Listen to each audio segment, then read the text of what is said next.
Sekali lagi.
Semakin hari,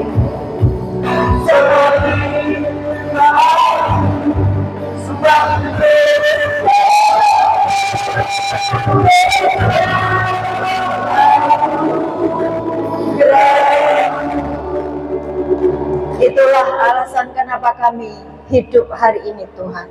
Semua karena anugerah. Terima kasih Tuhan, kami mengucap syukur buat hidup kami hari ini. Apapun yang sedang menimpa kami memilih untuk mengucap syukur. Sebab kami tahu besar anugerah-Mu atas kehidupan kami. Hari ini kami mau duduk diam, kami mau memahami setiap ketetapan-ketetapan-Mu, dan kami mau sepakat dengan firman-Mu. Berfirmanlah Tuhan, dan kami mengikat setiap roh-roh jahat, kuasa kegelapan yang hendak mencuri firman di tempat ini. Kami ikat, kami dorong keluar semua iblis kuasa kegelapan di dalam nama Yesus. Katakan amin. Dan kuasa Roh Kudus bekerjalah di tempat ini, menjamah setiap anak-anak-Mu di tempat ini. Di dalam nama Tuhan Yesus yang percaya, katakan amin. Silakan duduk. Shalom semuanya. Kenalkan, nama saya Bu Ana. Oh, hai Bu Ana gitu.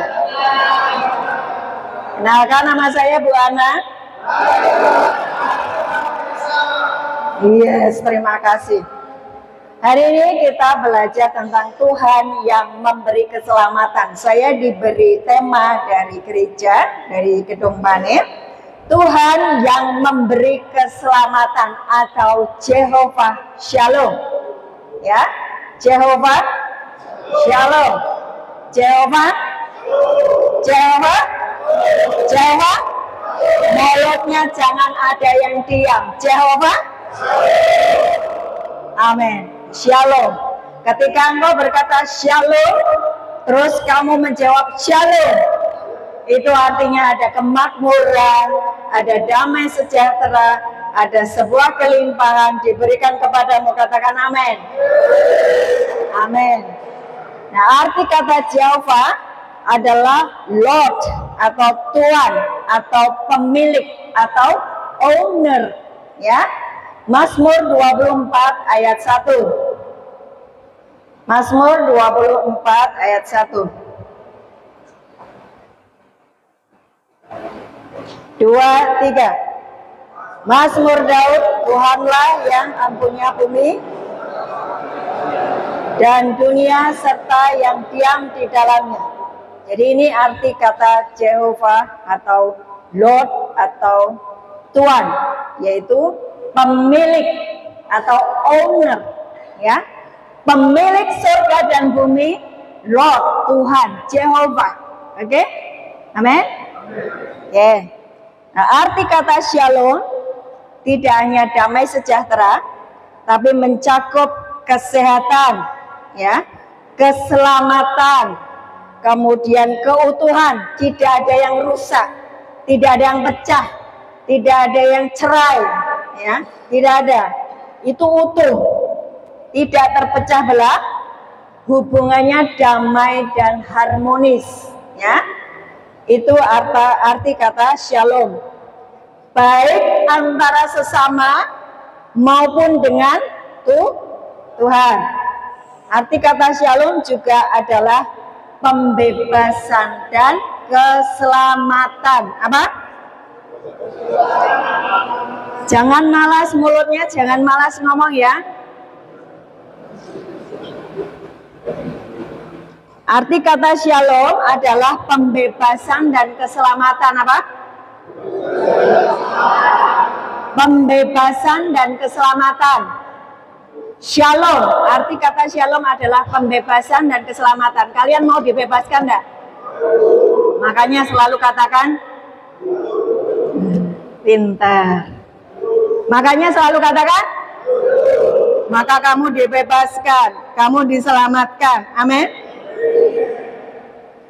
Shalom itu selalu tertuju kepada Kristus, karena Kristus itu pusat kedamaian dan kebahagiaan kita di bumi. Katakan amin. Jangan ada yang diem ya. Mulutnya harus mengucap sepakat, ya. Hari ini saya mau bapak-bapak semuanya yang ada di sini, engkau menyamakan pikiran, dengan pikiran Kristus. Apa? Menyamakan pikiran, ya, dengan pikiran Kristus. Menyamakan pikiran dengan firman Tuhan. Menyamakan pikiranmu dengan kehendak Tuhan. Amin. Ketika engkau mau menyamakan pikiranmu dengan pikiran Tuhan, hidupmu enak, hidupmu sejahtera, tidak ada tekanan hidup. Amin. Tapi jika kamu punya yang namanya kebenaranmu sendiri, engkau punya agenda sendiri, engkau menjadi sulit untuk menyatu dengan pikiran Kristus. Yang terjadi adalah tekanan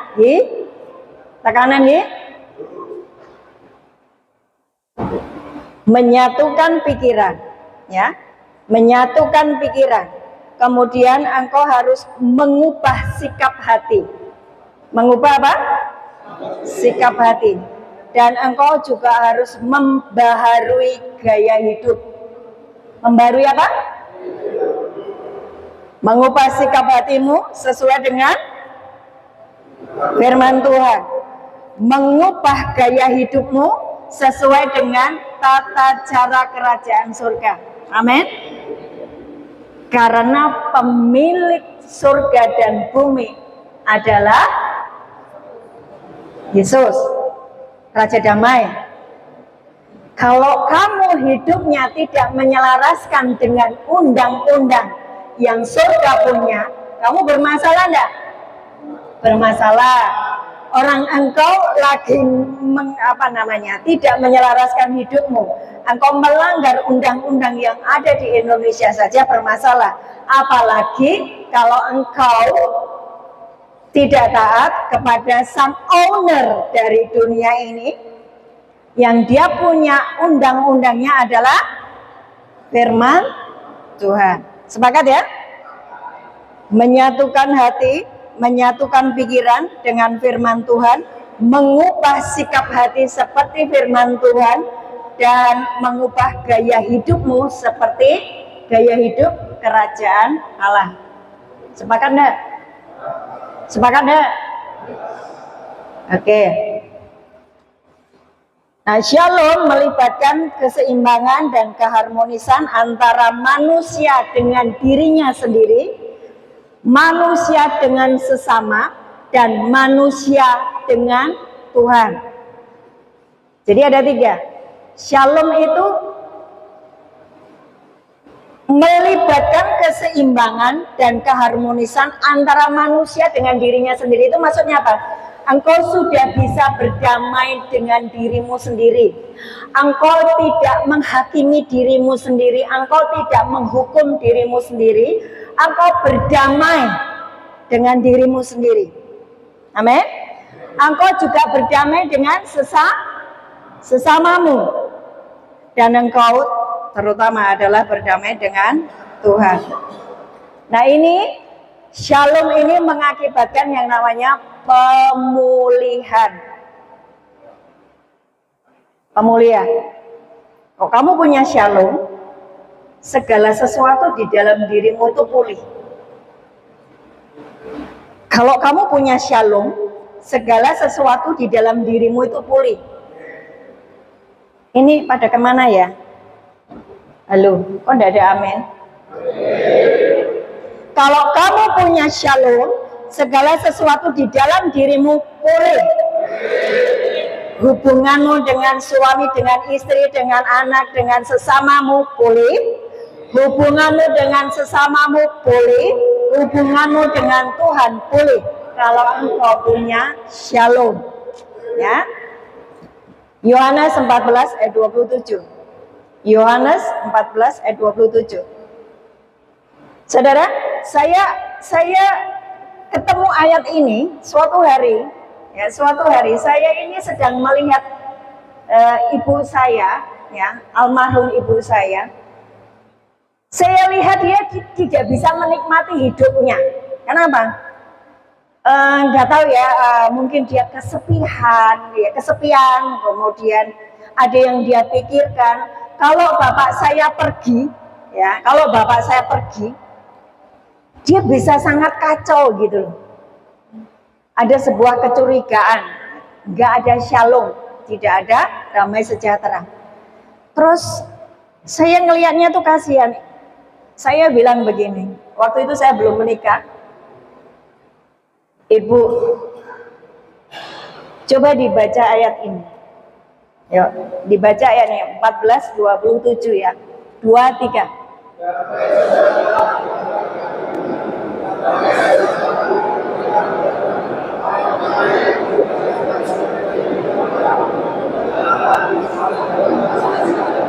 Ya, damai sejahtera kutinggalkan bagimu, damai sejahteraku kuberikan kepadamu, dan apa yang kuberikan tidak seperti yang diberikan oleh dunia kepadamu.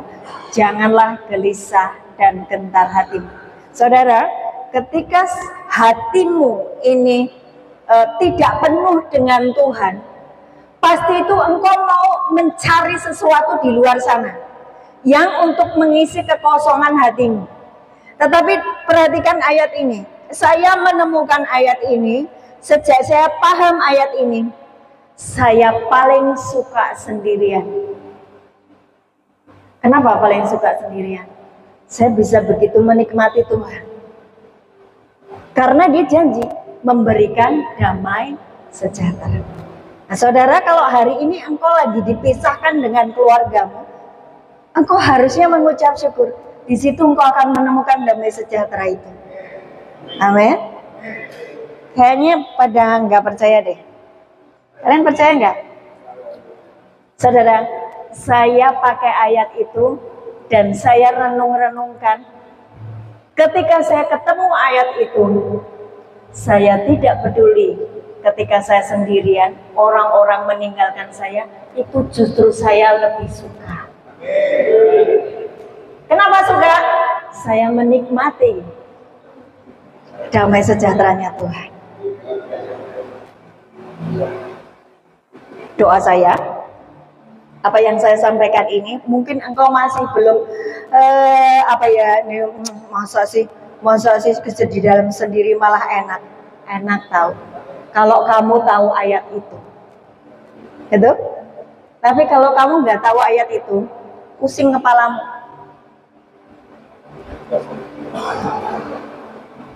Damai sejahtera ku tinggalkan bagimu. damai sejahtera-Ku kuberikan kepadamu, dan apa yang kuberikan tidak seperti yang diberikan oleh dunia kepadamu. Jangan gelisah dan gentar hatimu. Ada orang yang mencari kebahagiaan dengan dugem. Ada orang yang mencari kebahagiaan dengan narkoba. Ada orang yang mencari kebahagiaan dengan seks bebas. Ada orang yang mencari kebahagiaan dengan dunia. Tapi saudara perhatikan, ketika kamu sendirian dan kebahagiaanmu berasal dari dunia, kamu tetap rasa kosong, betul nggak? Betul nggak? Tapi kalau kamu ngerti ayat ini, Dia memberikan kepadaku damai sejahtera. Nah, saudara perhatikan ketika engkau dibaptis, sebetulnya kan Roh Kudus itu sudah diam di dalam rohmu, ya. Roh Kudus sudah diam di dalam rohmu. Manusia terdiri dari tubuh, jiwa, dan roh. Roh Kudus sudah diam di dalam rohmu. Roh Kristus diam di dalam rohmu. Roh Bapa diam di dalam rohmu. Jiwamu sesungguhnya membutuhkan damai sejahtera. Amen. Dan Dia sang damai sejahtera itu, sang Raja damai itu diam di dalam kamu sebetulnya, ya. Yesaya 9 ayat 5. Yohanes 14 ayat 27 tadi diakhiri dengan jangan gelisah dan gentar hatimu, ya kan? Jangan gelisah dan gentar hatimu. Tapi hari-hari ini banyak orang sedang dilanda penyakit gelisah, ya. Sekarang Yesaya 9 ayat 5. 2, 3. Seorang anak telah lahir untuk kita, seorang putra telah diberikan untuk kita. Lambang pemerintahan ada di atas bahunya, dan namanya disebutkan orang Penasihat Ajaib, Allah yang perkasa, Bapa yang kekal, Raja Damai. Ketika engkau berkata, Tuhan, aku menerima Engkau sebagai Tuhan dan Juru Selamatku, sebetulnya shalom itu sudah ada di dalammu. Ya, betul. Sebetulnya damai sejahtera itu sudah ada di dalam dirimu, karena sang Raja Damai itu berdiam di dalammu. Harusnya kalau Raja Damai itu diam di dalammu, kamu bisa berdamai dengan sesamamu. Betul apa betul? Betul? Betul? Tapi kenapa kalian berselisih terus sesama blok A? Kenapa? Kenapa kalian saling bertengkar? Kenapa kalian saling marah? Kenapa kalian saling curiga? Hah? Kenapa? Loh ya, pertanyaannya apakah Raja Damai itu diam di dalammu, kan gitu kan? Bu Ana ini kalau khotbah mesti disuruh mikir, ya kan? Saya bisa melihat yang mikir dan yang ngantuk. Saya bisa melihat yang paham dan yang pusing kepalanya. Ya. Siapa di sini yang percaya Yesus adalah Tuhan dan Juru Selamatmu, dan engkau sudah mengundang Dia masuk di dalam dirimu? Harusnya shalom itu ada di dalam. Kalau shalom itu ada di dalammu, berarti kamu berdamai dengan dirimu sendiri, dengan sesamamu, dengan Tuhan. Betul? Pertanyaannya, kenapa engkau masih bermusuhan dengan sekelilingmu? Raja Damai di mana? Lagi jalan-jalan ke surga.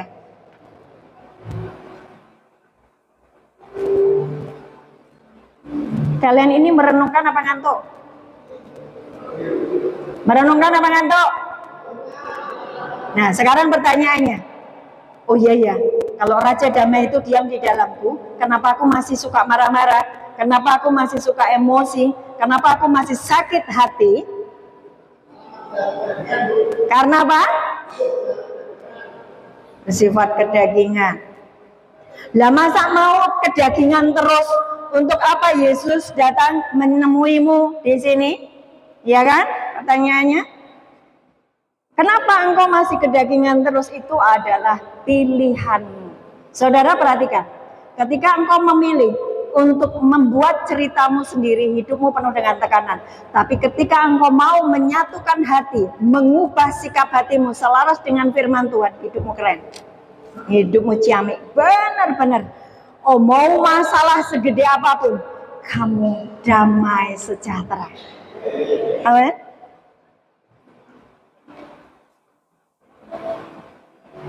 Titus 2 ayat 11. Titus 2 ayat 11. 2-3. Karena kasih karunia Allah yang menyelamatkan semua manusia sudah nyata. Efesus 2 ayat 8. Saya akan kasih tahu tentang kasih karunia. Efesus 2 ayat 8. Sebab karena kasih karunia kamu diselamatkan oleh iman. Itu bukan hasil usahamu, tetapi pemberian Allah. Sang Raja Damai tadi ingin memberikan keselamatan kepadamu. Ingin memberikan apa? Keselamatan kepadamu. Sebab karena kasih karunia. Apa itu kasih karunia? Apa kasih karunia? Semua yang Bapa punya yang ingin diberikan kepadamu bagi yang mau menerima. Bapak punya apa? Bapak punya apa? Semuanya.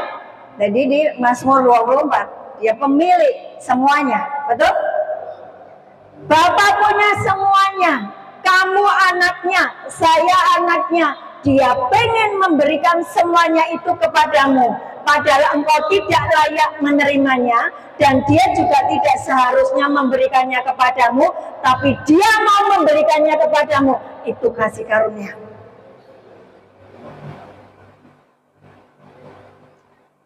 Sebab karena kasih karunia kamu diselamatkan.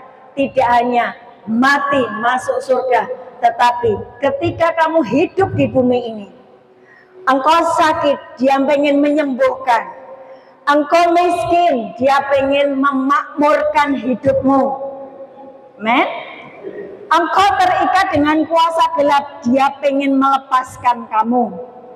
Kamu terikat terus dengan narkoba, pikiranmu narkoba, narkoba, narkoba. Aku bisa makan narkoba kalau ada yang membelikan di sini, nggak ada duit. Tapi please, ada orang yang mengunjungi aku, bawakan aku narkoba. Pikiranmu narkoba, narkoba, narkoba, narkoba.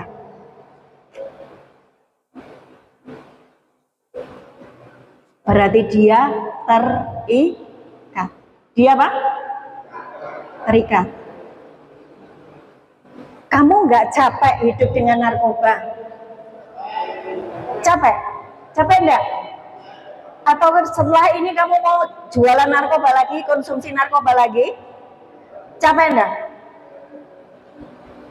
Yang namanya ikatan dengan dosa, ikatan dengan kuasa gelap itu membuat kita letih, lesu, berbeban berat. Dia pengen memberikan kepadamu kelepasan. Tapi masalahnya kamu mau nerima enggak? Kamu terikat. Dan hanya dia yang bisa melepaskanmu. Ketika engkau berkata, Tuhan lepaskan aku dari ikatan narkoba, dia datang menjamahmu, melepaskanmu selama-lamanya. Amin. Karena kasih karunia, kamu diselamatkan oleh iman.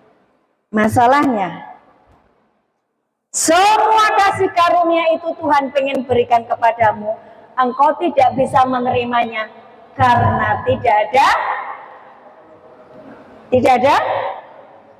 iman. Saudara baca itu enggak sih? Sebab karena kasih karunia kamu diselamatkan oleh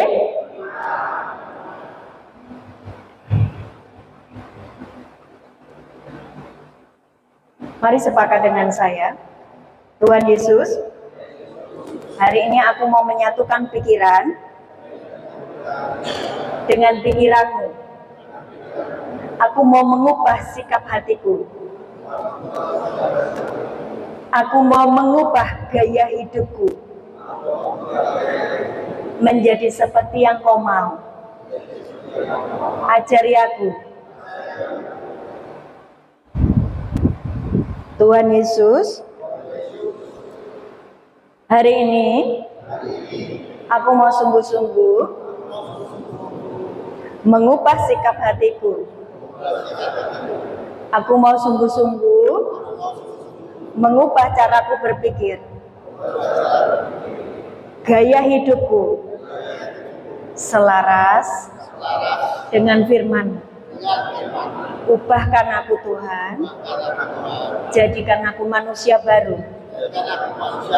Haleluya. Amin. Tepuk tangan yang meriah.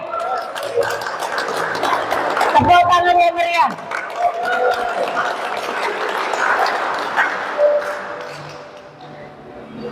Ya ngapain saya capek-capek ngajari kamu aja nggak mau sepakat kok. Harusnya sepakat cara berpikirnya, engkau mau mengubah sikap hatimu, engkau mau mengubah gaya hidupmu, maka engkau akan mengalami semua janji Tuhan. Hidupnya enak, beneran. Amin. Sekali lagi, kata diselamatkan dalam bahasa Yunaninya adalah zozo. Sepertinya setiap bulan saya menyampaikannya kepadamu di tempat ini. Saya harap ada yang nyantol, ya. Arti kata zozo adalah diselamatkan, dilepaskan, dimakmurkan, dibenarkan, diberi modal untuk hidup saleh. Amin. Itu kata diselamatkan. Dan Raja Shalom itu ingin memberikannya kepadamu. Amin. Nah, mari kita bahas kata diselamatkan. Yohanes 3 ayat 16 sampai 17. Saudara ini berada di tempat ini bersyukur ya. Gerejanya bagus. Suara-suara dari luar meskipun kedengar tapi tidak mengganggu. Ya. Walaupun ini agak gaung-gaung tapi kalian harus berusaha untuk menangkap semua yang saya sampaikan. Amin. Yohanes 3 ayat 16 sampai 17. 2, 3. Supaya setiap orang yang percaya kepadanya tidak binasa, melainkan beroleh hidup yang kekal. Saya tahu waktu saya menyampaikan tema ini tadi, tema ini kan bukan saya ya, tapi gereja yang memberikannya kepada saya. Saudara pasti beranggapan bahwa aku sudah tahu tema itu. Itu tentang damai sejahtera, itu tentang keselamatan. Perhatikan loh. Tidak semua yang ada di tempat ini yang engkau mengaku Yesus sebagai Tuhan dan Juru Selamat, tidak semua sungguh-sungguh diselamatkan. Tidak semua sungguh-sungguh diselamatkan. Multimedia coba dibukakan 2 Korintus 10 ayat 3 sampai 5. Tak kasih lihat ya. Hari ini engkau mendapatkan kasih karunia dan anugerah. Tidak semua orang yang duduk di sini mengerti arti kata diselamatkan. Engkau nggak peduli dengan keselamatan yang sudah Tuhan tawarkan. Nah ini baca. Memang, yuk, kami masih hidup di dunia ini, tetapi kami tidak berjuang secara duniawi. Terus, karena senjata kami di dalam perjuangan bukanlah senjata duniawi, melainkan senjata yang diperlengkapi dengan kuasa Allah yang sanggup meruntuhkan benteng-benteng. Stop dulu. Sanggup meruntuhkan benteng-benteng. Saudara perhatikan, di dalam dirimu, di dalam diri saya ada yang disebut benteng-benteng. Benteng-benteng itu penyebabnya apa?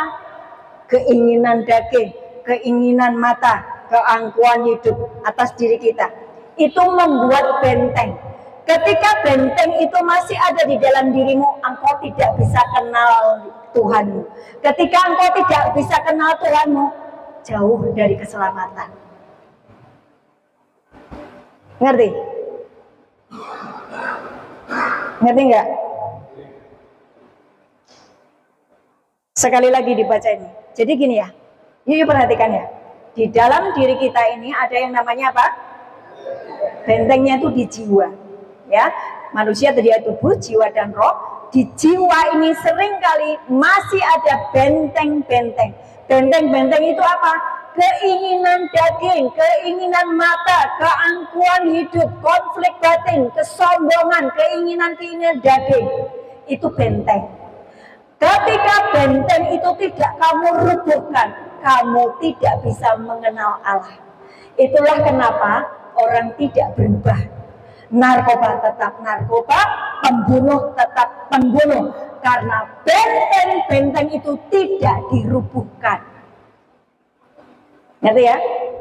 Ayat selanjutnya. Ayat selanjutnya 2, 3. Kami mematahkan setiap siasat orang dan merubuhkan setiap kubu yang dibangun oleh keangkuhan manusia untuk menentang pengenalan akan Allah. Kami menawan segala pikiran dan menaklukkannya kepada Kristus. Ini loh, pikiran. Pikiran di mana? Di jiwa. Pikiran di mana? Di jiwa. Pikiranmu itu dikuasai oleh benteng-benteng. Kami mematahkan setiap siasat orang, merubuhkan setiap kubu yang dibangun oleh keangkuhan manusia untuk menentang pengenalan akan Allah. Jadi benteng tadi disebut dengan keangkuhan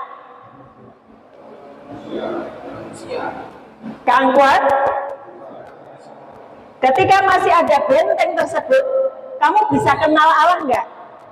Enggak. Ayatnya mengatakan menentang pengenalan akan Allah.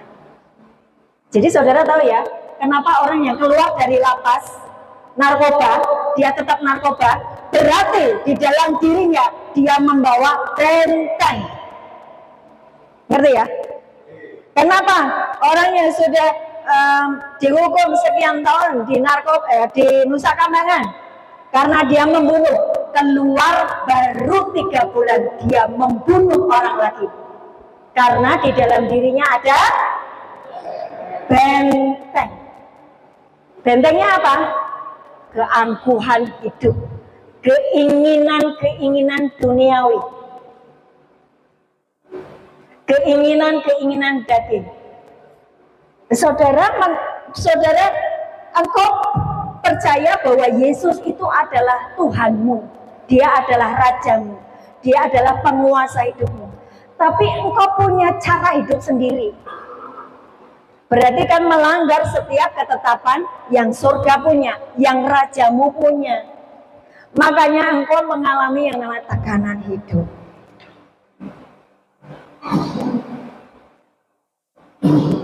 Saya pelan-pelan sampai engkau paham. Karena kalau engkau nggak paham ini, kasihan, hidupmu sia-sia. Karena apa?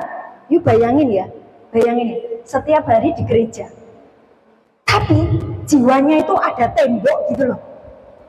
Nah, gimana kalau ada firman disampaikan, kamu punya tembok? Apa yang mau kamu rubah? Betul nggak? Maka saya di awal tadi, mari sepakat dengan saya, menyatukan pikiran, cara berpikir, paradigma, diselaraskan dengan sikap hatimu. Jangan sombong, jangan memiliki keangkuhan, jangan memiliki keinginan-keinginan yang melanggar ketetapan Tuhan. Sepakat dulu. Kalau kamu mau sepakat, Roh Kudus akan menjamahmu dan menuntun hidupmu. Hidupmu enggak ruwet. Tapi engkau akan menjalani kehidupan itu everyday itu dalam sukacita, damai sejahtera. Shalom. Karena engkau sudah dibebaskan, dilepaskan, ya. 2 Korintus 10 ayat 3 sampai 5. Engkau hafalkan ya? Hafalkan ya?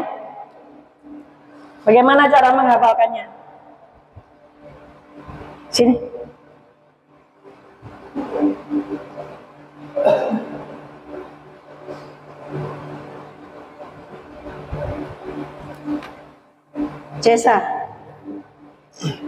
Cesa ini kalau dia masih punya benteng-benteng di dalam dirinya, di dalam jiwanya, pikirannya dikuasai oleh benteng-benteng keangkuhan, keinginan mata, keinginan daging, ya. Dia mau nyanyi di sini, dia mau setiap hari pelayanan, hidupnya tidak berubah.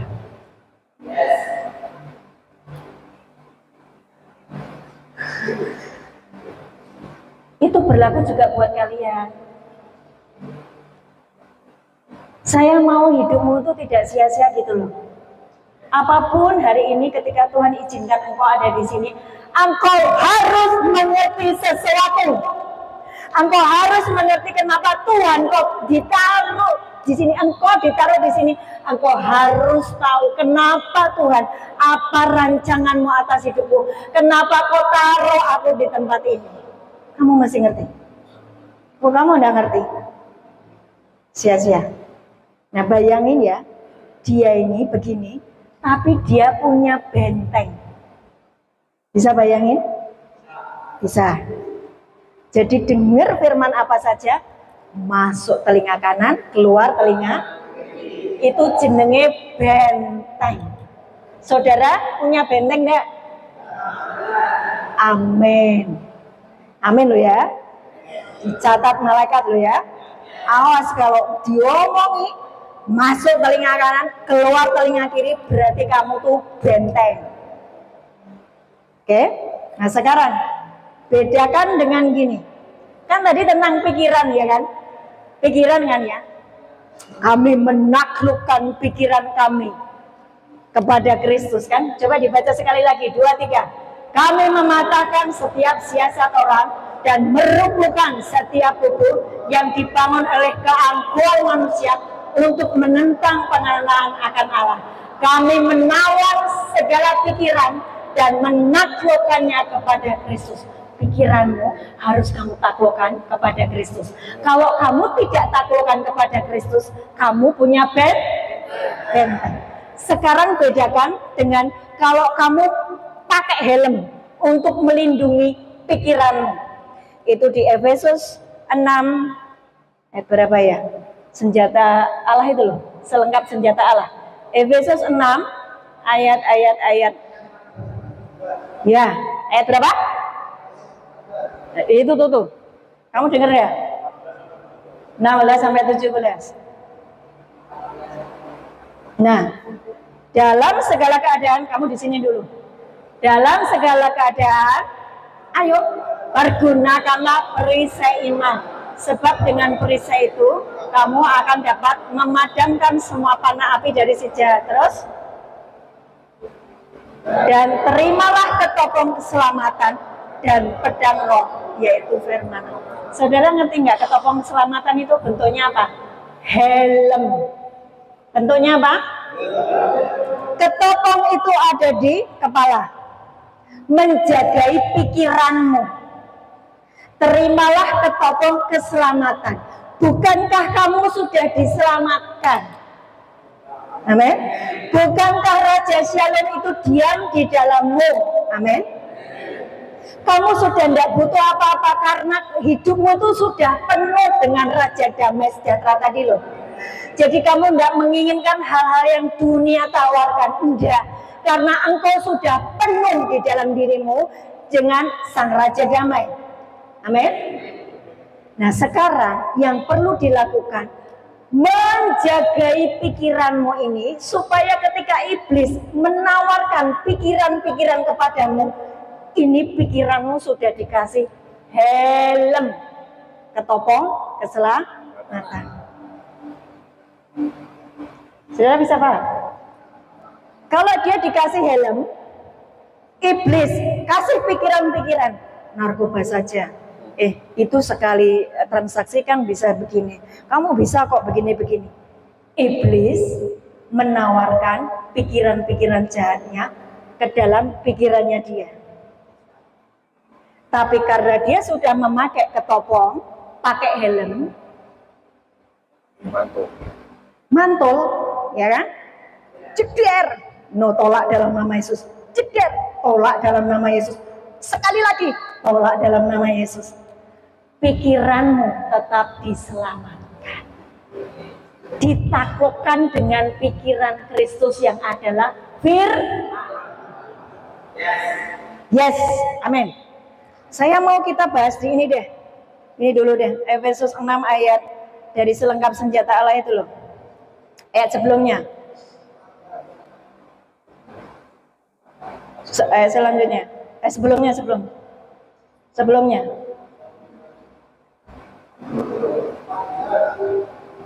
Empat belas. Nah, baca ya. 2, 3.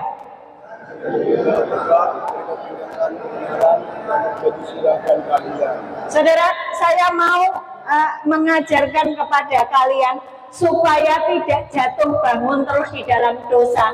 Karena sesungguhnya Raja Damai itu sudah diam di dalammu.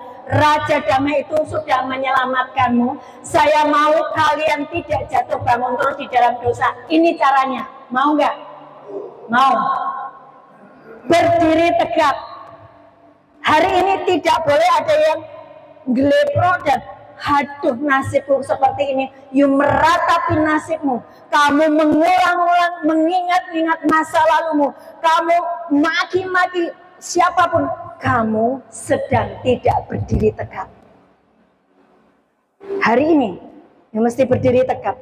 Apapun nanti yang akan kau hadapi, apapun keputusan hakim yang akan kau terima, you mesti berdiri tegak. Nggak ada yang amin. Katanya mau diajari. Kenapa responnya seperti itu? Amin. Jadi hari ini tidak ada yang terburuk. Engkau harus berdiri tegak. Terus berikat pinggangkan kebenaran. Ikat pinggang kebenaran. Apa tuh kebenaran? Firman Allah. Firman Allah itu kebenaran. Pinggang, saya sudah pernah mengajarkannya. Kalau pinggangmu ini bermasalah, kamu ini perutmu kepengen makan-makan yang enak, mengkonsumsi narkoba, terus seks bebas, pinggang ke bawahmu itu bermasalah. Betul apa betul? Makanya kamu harus punya ikat pinggang kebenaran. Itu adalah firman Tuhan. Baju sirah apa tuh keadilan? Seluruh ketetapan Tuhan. Terus baju sirah ini baju rompi, ya. Baju rompimu adalah keadilan. Terus 15.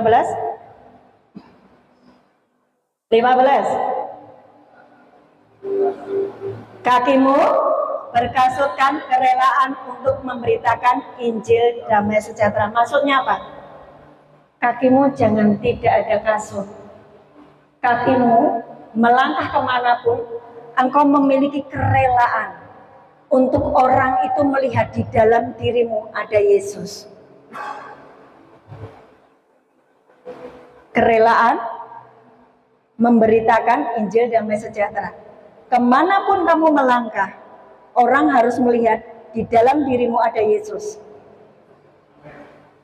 Itu namanya pakai kasut.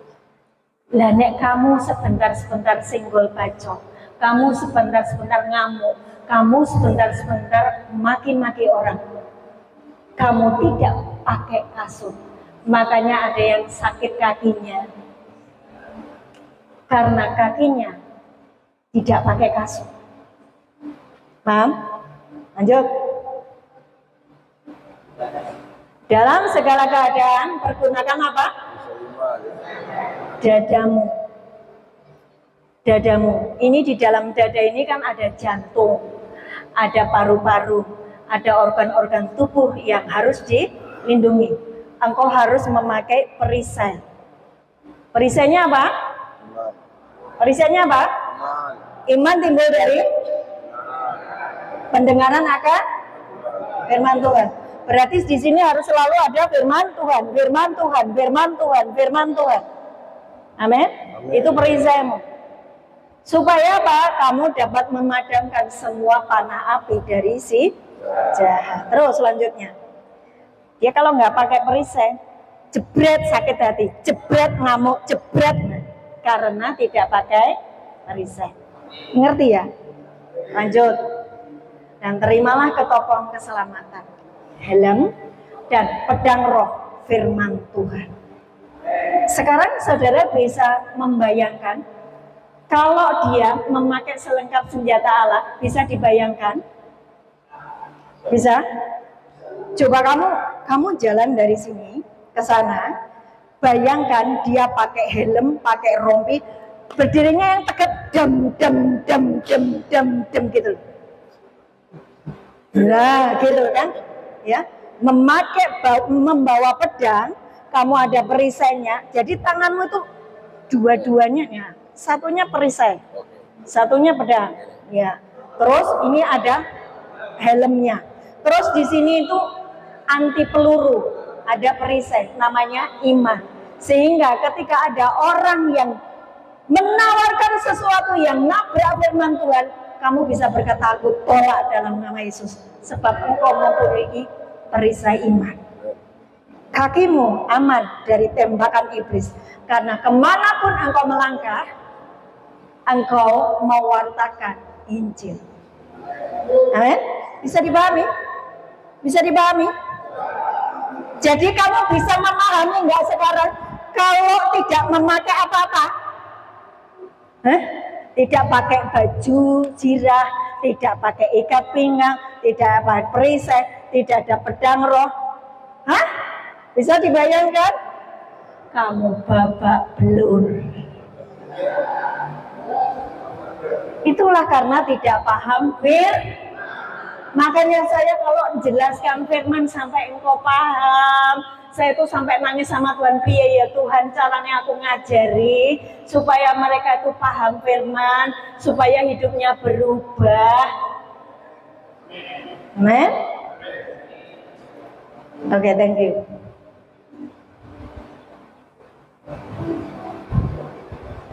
Saudara, sekarang saya tanya, kalau di dalam dirimu ada benteng, berarti kalian memakai selengkap senjata enggak? Hah? Enggak. Kamu enggak pakai. Ketika di dalam jiwamu ada benteng-benteng keangkuhan hidup, kamu melepas semua senjata tadi. Itulah kenapa hidupmu hancur berantakan. Iblis menaruh panah-panah api, iblis menaruh pikiran-pikiran yang menentang firman Tuhan. Saudara paham hari ini ya? Lanjut. Itu tadi Yohanes 3, 16, 17. Sekarang Yohanes 17 ayat 3. Yohanes 17 ayat 3. 2, 3. Yaitu bahwa mereka mengenal Engkau satu-satunya Allah yang benar dan mengenal Engkau Yesus Kristus yang, saya ulangi ya, 2, 3. Inilah hidup yang kekal itu, bahwa mereka mengenal Engkau satu-satunya Allah yang benar dan mengenal Yesus Kristus yang telah Engkau utus. Ngerti sekarang ya? Apa itu hidup kekal? Apa hidup kekal? Masih ngikuti saya nggak sih? Halo? Mengenal satu-satunya Allah yang benar, Yesus Kristus. Engkau hidup kekal. 1 Yohanes 1 ayat 9. 1 Yohanes 1 ayat 9.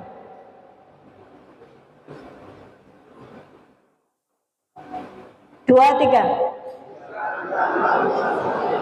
Maka ia adalah setia dan adil, sehingga ia akan mengampuni segala dosa kita dan menyucikan kita dari segala kejahatan.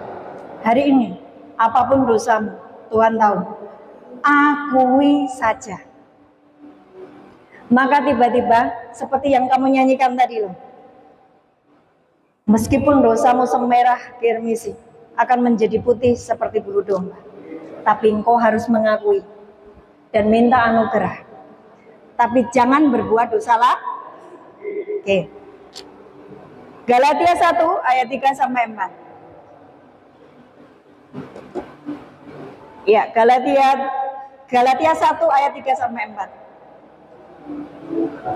2, 3. Kasih karunia menyertai kamu dan damai sejahtera dari Allah Bapa kita dan dari Tuhan Yesus Kristus. 4.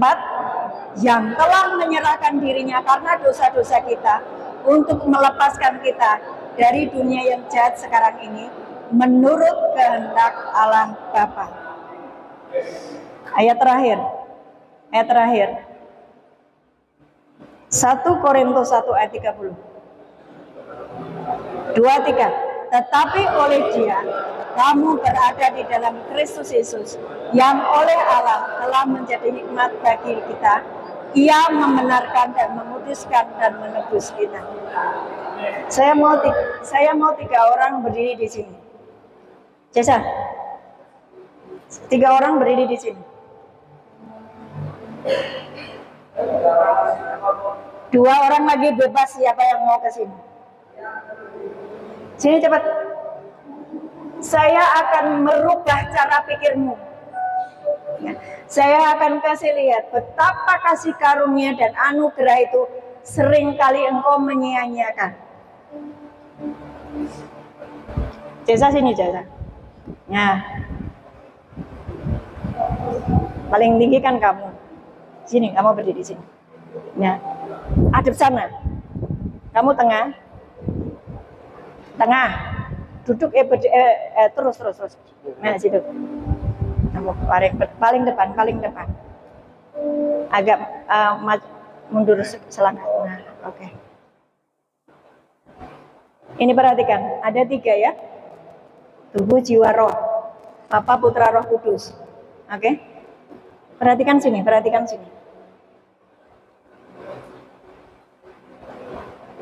Ini waktu ini tubuh. Ngadep sana. Dia sedang berdoa. Perhatikan. Kamu namanya siapa? Nopan. Nopan sedang berdoa. Bapa, di dalam nama Tuhan Yesus.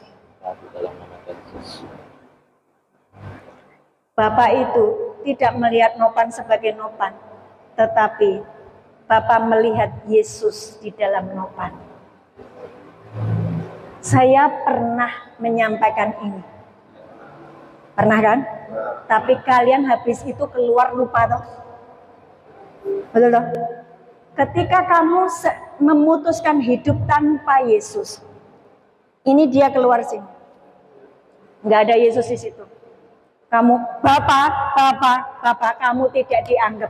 Doamu tidak dijawab. Bapak, bukankah aku sudah mendirikan gereja yang besar jemaat-jemaatnya? Bapak, bukankah aku sudah melayani? Bapak, bukankah aku sudah doa puasa? Bapak, bukankah aku sudah begini begono? You ngomong seperti itu tanpa kamu menyadari bahwa semua karena Yesus yang mengerjakan. Bapamu tidak menjawab apapun. Kamu tetap butuh yang namanya Yesus. Itu kasih karunia. Itu kasih. Tapi ada begitu banyak orang yang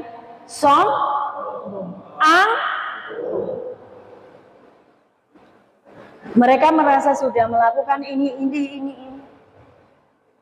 Tanpa dia sadar bahwa ini semuanya adalah kasih karunia. Saya memberi ilustrasi ini, ayatnya itu. Coba kalian baca. 2, 3. Ia membenarkan dan menguduskan dan menebus kita. Artinya kamu diselamatkan. Amin. Tetapi engkau tidak bisa sendirian. Engkau butuh Yesus Kristus. Sementara engkau tahu di Wahyu 19 Yesus Kristus adalah Sang Firman. Saudara paham enggak? Kalau paham katakan amin.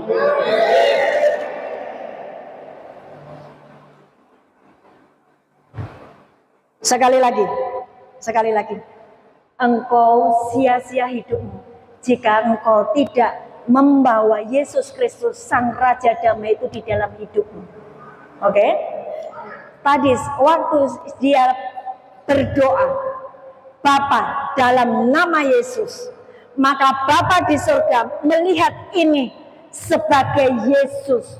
Artinya dosanya orang ini, dosa kamu sudah diampuni karena Yesus. Kamu diselamatkan, kamu dibebaskan, kamu dibenarkan, kamu dikuduskan oleh Yesus Kristus yang sudah mati di atas kayu salib.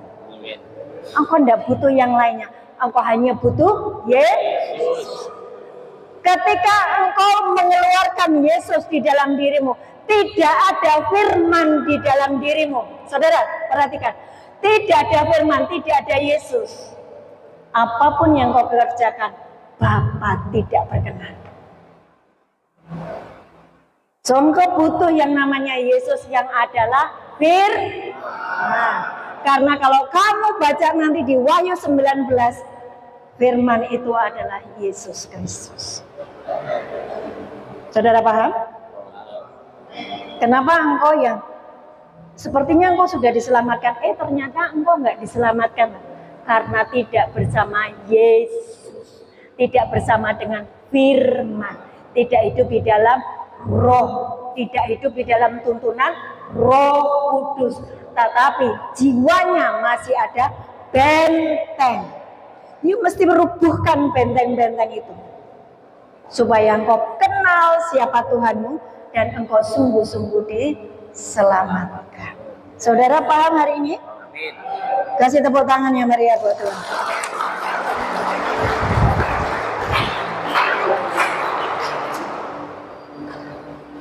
Saya bacakan dari TSI, habis ini kita selesai.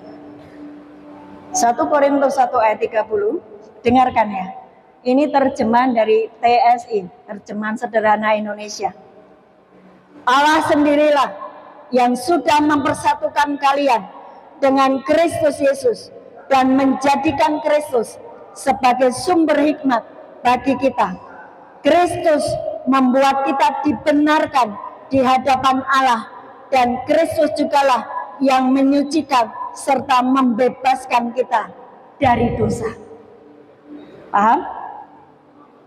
Siapa Kristus? Firman. Siapa Kristus? Itulah kenapa saya sangat keras dengan firman. Ada begitu banyak di luar sana, bahkan hamba-hamba Tuhan, mereka menganggap masih ketawa-ketawa, masih hai, tidak serius dengan firman. Orang mungkin menganggap saya ini Bu Ana ini rada aneh. It's okay, gak apa-apa. Tetapi saya menikmati persatuan saya dengan firman. Saya menikmati pembelaan Tuhan setiap hari. Dan saudara tahu, hidup saya tidak mudah. Hidup saya tidak mudah. Ada begitu banyak benturan-benturan. Ada begitu banyak hal yang membuat saya, Tuhan kalau enggak Engkau, aku tuh enggak kuat. Tapi saudara, ketika saya mengerti firman Tuhan, seberat apapun masalah saya tetap happy. Dan saya memilih tidak melihat masalah saya, tetapi melihat Yesus saya yang harus saya layani. Karena dialah pemilik surga dan bumi, pemilik segalanya. His owner, dia Jehovah, Lord, Tuhan atas hidup saya. Saya melayani Tuhan saya. Saya tidak melayani keinginan-keinginan daging saya sendiri. Saya tidak melayani keangkuhan hidup saya. Saya melayani my Lord, my Jesus, my Savior, Raja saya. Saudara, saya harap saudara sekarang mengerti untuk apa engkau hidup. Amin. Ubah cara berpikir. Jangan melulu hanya untuk kepentinganmu sendiri. Tapi engkau mesti mengerti, Dia owner atas segalanya dan engkau adalah hambanya. Mari bangkit berdiri. Semua sudah dapat perjamuan kudus?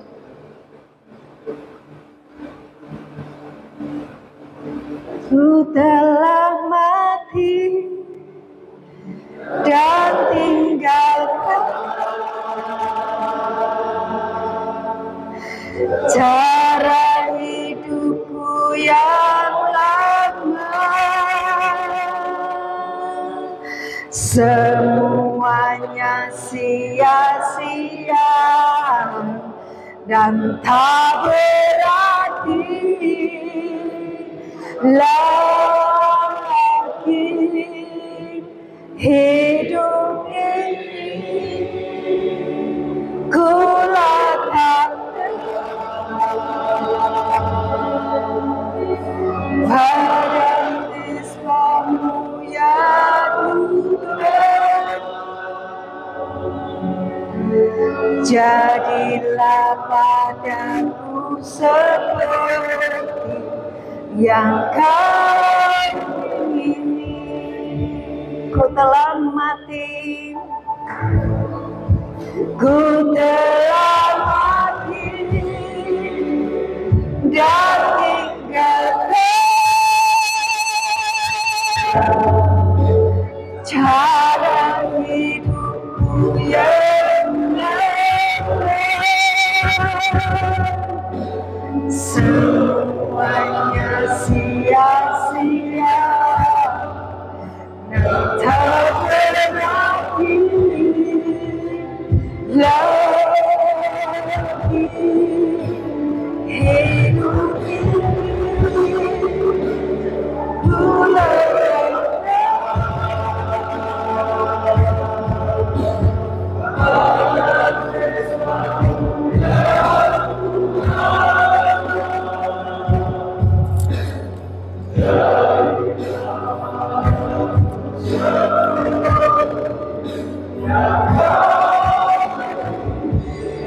Sekali lagi katakan langsung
jadilah padaku, jadilah padaku semua.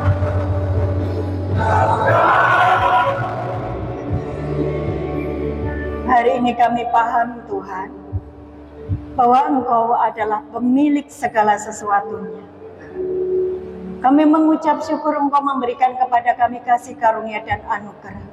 Ketika kami masih terikat dengan dosa, Engkau membebaskan kami. Ketika kami masih bergumul dengan dosa kami, Tuhan Engkau melepaskan kami. Ketika kami masih jatuh bangun terus di dalam dosa kami, Tuhan Engkau mengampuni kami. Hari ini Tuhan, kami menaruh setiap dosa ini Tuhan di tangan. Benar-benar kami mau menjadi manusia yang baru. Cara berpikir yang baru. Melihat kasih karunia-Mu sebagai anugerah terindah dalam hidup kami.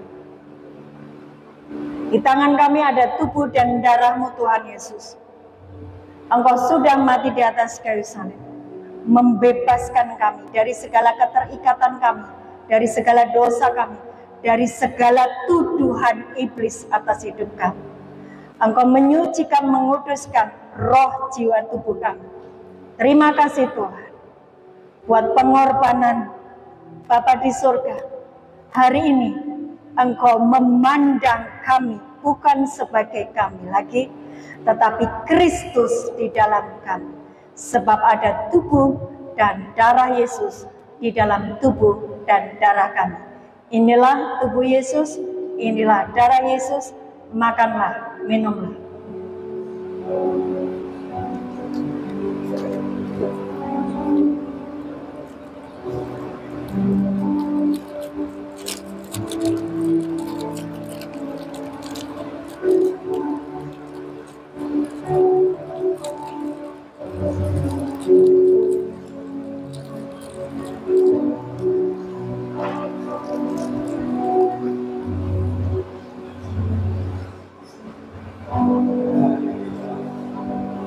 Ucapkan syukur semuanya, tutup matamu. Nyanyikan lagu ini sekali lagi.